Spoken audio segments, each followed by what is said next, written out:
प्यार झूठा सही दुनिया को दिखाने आजा। प्यार झूठा सही दुनिया को दिखाने आजा। तू किसी और से मिलने के बहाने आजा। तू किसी और से मिलने के बहाने आजा। हेलो फ्रेंड्स, आप देख रहे हैं अपना यूट्यूब चैनल ब्राइट फ्यूचर। और आज ब्राइट फ्यूचर चैनल पर अपन जेनेटिक्स के अंदर एक महत्वपूर्ण टॉपिक का अध्ययन करने वाले हैं, जिसका नाम है पॉलीजेनिक इनहेरिटेंस।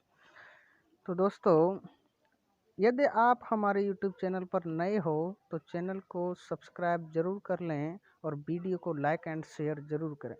तो जेनेटिक्स को अपन पढ़ रहे थे और जेनेटिक्स में हमने बहुत सारे टॉपिक्स का अध्ययन किया और आसानी से उनको समझा। इसी पर आगे बढ़ते हुए अपन आज अध्ययन करने वाले हैं एक महत्वपूर्ण टॉपिक पॉलीजेनिक इनहेरिटेंस का, जिसे बोलते हैं बहुजीनी वंशागति। तो चलिए दोस्तों, स्टार्ट करते हैं। तो देखिए, जैसा कि आप देख रहे हैं, पॉलीजेनिक इनहेरिटेंस, बहुजीनी वंशागति, when one phenotypic character is controlled by more than one gene। बात समझो। बहुजीनी वंशागति, बहुजीनी वंशागति, इसका अर्थ है कि केवल, ध्यान से सुनना, एक से,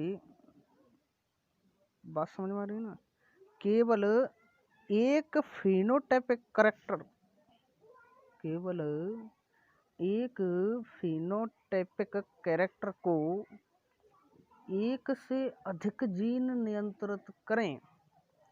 फिनोटाइपिक कैरेक्टर का मतलब होता है लक्षण प्रारूप, मतलब लक्षण।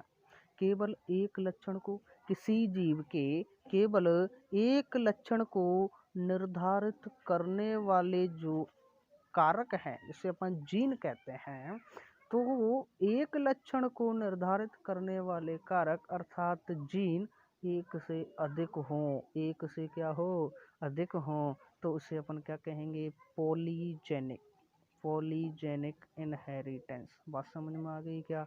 नाम से ही पता चल जाता है कितने आसान कंसेप्ट हैं ये।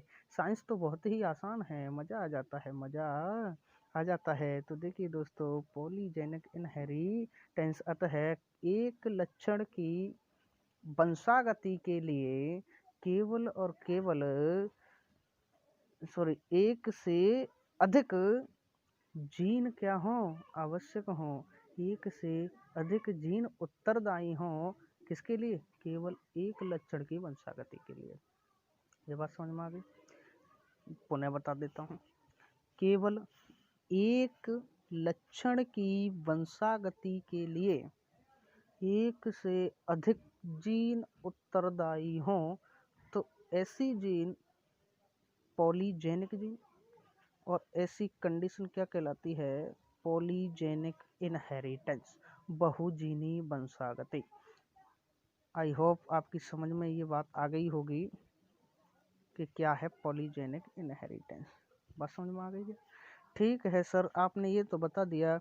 एक महत्वपूर्ण बात यह है, फादर ऑफ पॉलीजेनिक इनहेरिटेंस, बहुजीनी वंशागति के जो जनक कहे जाते हैं वो है कोलेरेंटर। कोलेरेंटर, कोलेरेंटर को बहुजीनी वंशागति का जनक माना जाता है। बहुत ही महत्वपूर्ण तथ्य है कॉम्पिटिटिव एग्जाम के दृष्टि से और अपने 12th के लेवल के हिसाब से भी। बात समझ में आ गई क्या? तो ये हमारी इंट्रोडक्शन समझो कि पॉलीजेनिक इनहेरिटेंस क्या होता है। एक ही लक्षण की वंशागति के लिए एक से अधिक जीन उत्तरदायी होंगे, तो उसे अपन पॉलीजेनिक इनहेरिटेंस कहेंगे। जैसे, बात समझें, इसका एक एग्जाम्पल है और वो है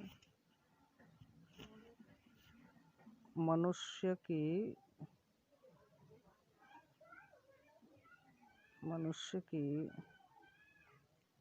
चेहरे का रंग, मनुष्य की चेहरे का रंग या उसकी त्वचा का रंग भी अपन कह सकते हैं।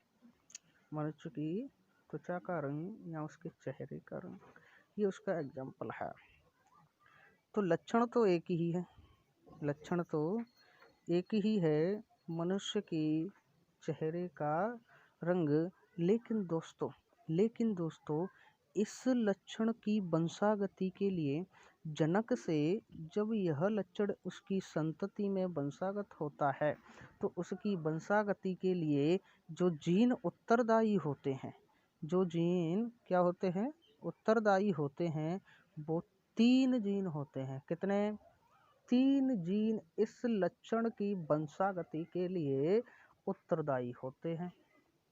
जैसे अपन कहें ए, बी और सी, ये 3 जीन हैं जो इस लक्षण की वंशागति के लिए उत्तरदायी होते हैं।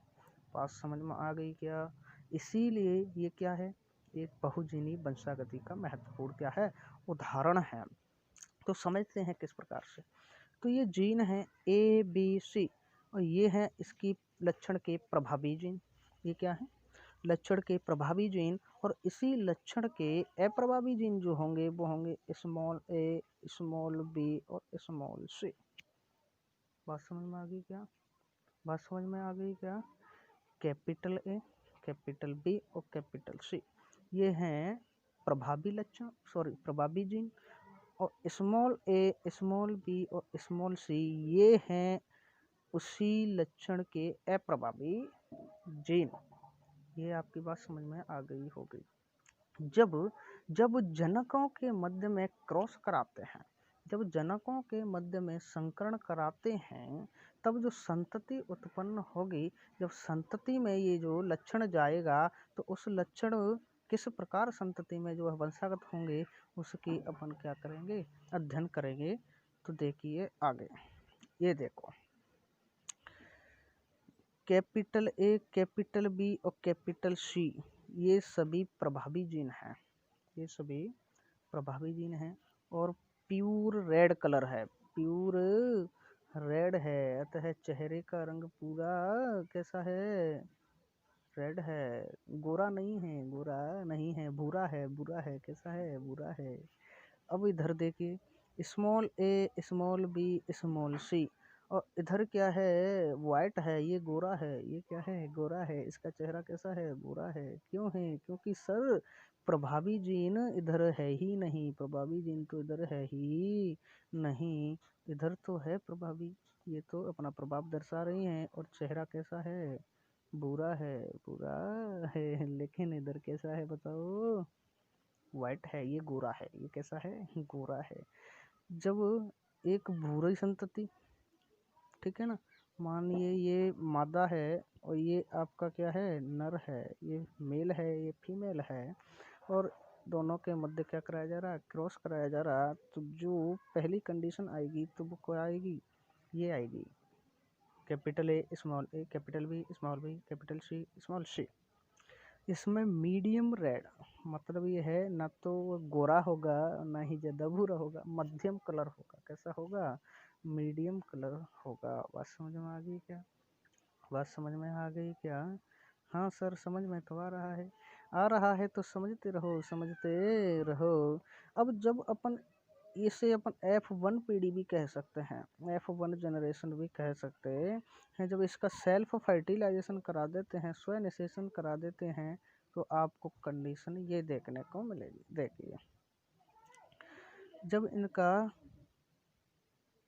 क्या करा दिया, स्व फर्टिलाइजेशन करा दिया, तब ये कंडीशन देखने को मिलेगी। और इनका जो जीनोटाइप अनुपात, फिनोटाइप अनुपात जो देखने को मिलेगा वो नीचे आपको दिखाई दे रहा होगा, 1:6:15:20:15:6:1।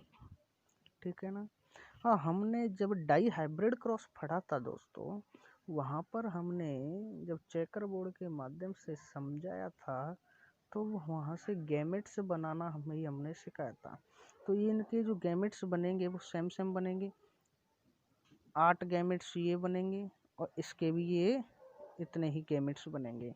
और जब दोनों के सभी के मध्य क्रॉस कराते हैं तो इस प्रकार चेकर बोर्ड में ये हमको क्या प्राप्त होते हैं, जीनोटाइप प्राप्त होते हैं।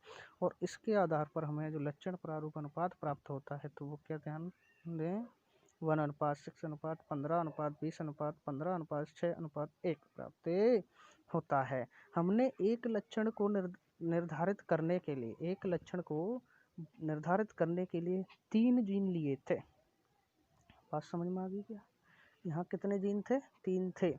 और 3 जीन जब हों, हमने पॉलीजेनिक इनहेरिटेंस में बात की कि एक से अधिक जीन होने चाहिए। हम बात कहें तो 2 भी हो सकते हैं। एक ही लक्षण को निर्धारित करने वाले जो जीन हैं वो 2 भी हो सकते हैं। वो भी कहाँ आ जाएंगे? पॉलीजेनिक इनहेरिटेंस में ही आ जाएंगे। 3 भी हो सकते हैं, 4 भी हो सकते हैं। तो यहाँ हमने जब 3 लिए तो 3 जीन जब एक लक्षण को निर्धारित करते हैं तब उसका जो फिनोटाइप अनुपात होता है वो क्या होता है, देखिए नीचे 1:6:15:20:15:6:1 यही प्राप्त हुआ था ना। इधर देखिए, यही है ना सेम, यही है ना? बिल्कुल है सर, बिल्कुल है। लेकिन यदि अपन कहें कि एक ही लक्षण को जब 2 जीन निर्धारित करते हों, एक ही लक्षण को जब 2 जीन निर्धारित करते हों तब उस 2 पॉलीजीन का जो रेशो आएगा, जो अनुपात आएगा वो आएगा 1:4:6:4:1। ये आपको ध्यान में रखना है। तो इसमें से जो महत्वपूर्ण बातें हैं, एक तो महत्वपूर्ण जो बातें हैं इसको तो आप समझ ही गए कि क्या होता है पॉलीजेनिक इनहेरिटेंस, ठीक है ना? परिभाषा भी आपके एक महत्वपूर्ण बात, जब कॉम्पिटिटिव एग्जाम के हिसाब से देखें तो कोलेरेंटर जी जो कि पॉलीजेनिक इनहेरिटेंस के क्या है, फादर हैं, इस प्रकार का महत्वपूर्ण आ जाता है। और इधर से आपके ये रेशो महत्वपूर्ण होते हैं कि पॉलीजेनिक इनहेरिटेंस में 2 जो पॉलीजीन हैं उनके लिए जो अनुपात होगा वो कितना होगा, और जब 3 जीन एक लक्षण को प्रभावित करेंगी तब उसका जो है रेशो क्या होगा। ये एग्जाम पॉइंट ऑफ व्यू से बहुत ही महत्वपूर्ण बन जाते हैं। और 12th की क्लास के अनुसार आपके लिए पूरा ही महत्वपूर्ण है। आपके क्वेश्चन जो बनेगा वो पूरा ही बनेगा कि पॉलीजेनिक इनहेरिटेंस को विस्तार से समझाइए, तो आपको पूरा ही लिखना पड़ेगा। तो मुझे आशा है कि दोस्तों आसानी से आपकी समझ में ये टॉपिक आ गया होगा। बहुत ही मज़ेदार क्लास रही हमारी।